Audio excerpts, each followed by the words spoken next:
Sonic X Episode 43. The beginning is really dragged out pointlessness. Why was there a clearly upright walking animal reminding me of Sally from Fleetway on Earth?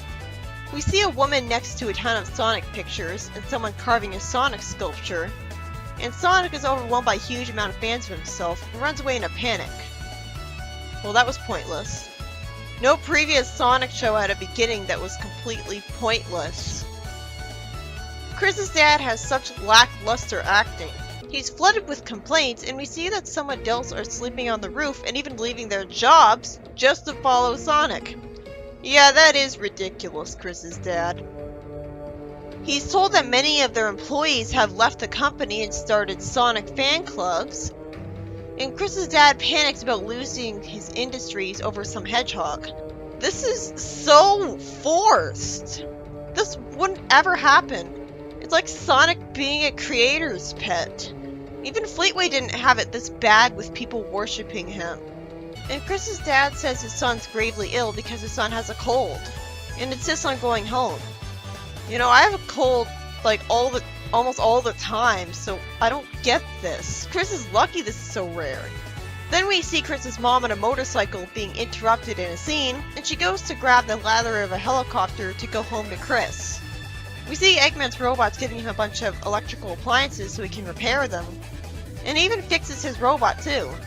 He's told that he's getting carried away because his robot doesn't need to be fixed. Eggman complains about having to fix stuff in prison and wants revenge, and his robots complain about it, somehow. Eggman then shows them what he says is the end of Sonic. How could he do that when he's trapped in prison? It's not like he's talking to Bokoon. Then we see Emerald with all the other Sonic characters, so I guess they're still living with Chris after all. Either that or they're coming to visit him. It's confusing because the start of the SA2 arc told us they were moving out. Chuck says that all of Emerald's program data has been erased somehow, and they see Chris's parents come home in the helicopter, and they overreact to his cold and decide to spend all day with him. Chuck overreacts to him and says he's setting a bad example by abandoning his workplace and being irresponsible. Yeah, being irresponsible. That's ridiculously nice of his neglectful parents. I never realized how short Chuck is compared to his son.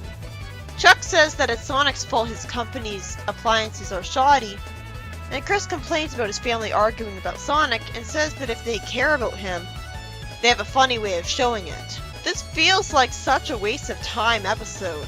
We don't need to linger on them making a cherry pie for Chris.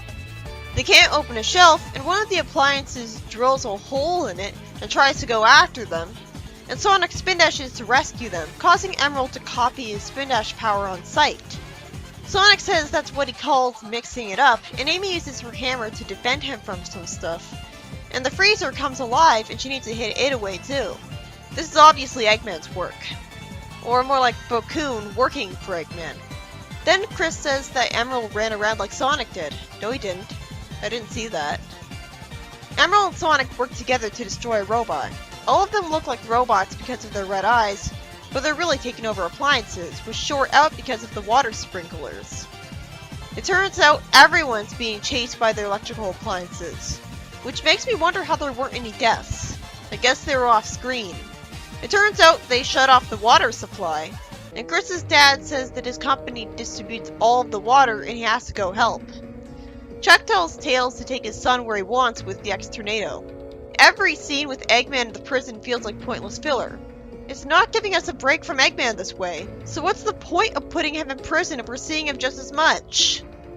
Something falls out of the ceiling and Bokoon gets them an escape with the Eggmobile. And one of his robots asks why they didn't escape sooner. Yeah, if they could escape that easily, what took them so long? Sonic saves some civilians and tells them the appliance's weakness, and he tells Knuckles the firefighters are on the way thanks to him. Then Eggman and his Eggmobile taunt Sonic, conveniently back to wearing his old clothes that fast, and he summons his appliance army. That was so easy for him. How did he get all of the appliances under his control? I have to assume Bokoon sent viruses into all of them with microchips, because I didn't see that. Nanobots? Chris's dad types on a control panel and says the water supply system was restored, but something is blocking the flow of the water. Chuck gets called and goes into the helicopter, and Chris begs his mother to let him go into the helicopter, and she agrees as long as she comes along. It's really dragged out. It's not an exciting action scene when the appliances aren't doing anything to fight them, and Sonic and Knuckles are just punching. And most of the punching is off screen for the sake of lazy animation, while we see Eggman's robots talk. It's hard to see the appliances as much of a threat because they don't have any fists to attack with. They're mostly just standing and walking. Chris and his family all try to spin a valve and fail, and then Chris's dad comes there with the plane and joins it with Tails and Amy to spin the valve. This strikes me as unrealistic, that there's just a valve there and they can go spin it to release a waterfall. It seems too convenient that it's just out in the open. The water gets released and knocks out the armless appliances, and I probably think of how expensive it'll be for everyone in the city to buy replacements for all of their appliances. Did their computers become part of Eggman's army too? The show really drags out Eggman leaving in his Eggmobile. Chuck says he's got a city of defective dishwashers and damaged microwaves. And for no reason everyone laughs for the ending. What are they, sadistic? While Eggman's escape from the prison does make sense, it's also very underwhelming. If they could all escape just because Bokoon damaged a wall and brought them the Eggmobile, what took him so long? It kinda destroys the credibility of Amy's victory last episode if it's undone that fast. It's also really glaring that we didn't get to see how Bokoon made all the appliances in the city into an army.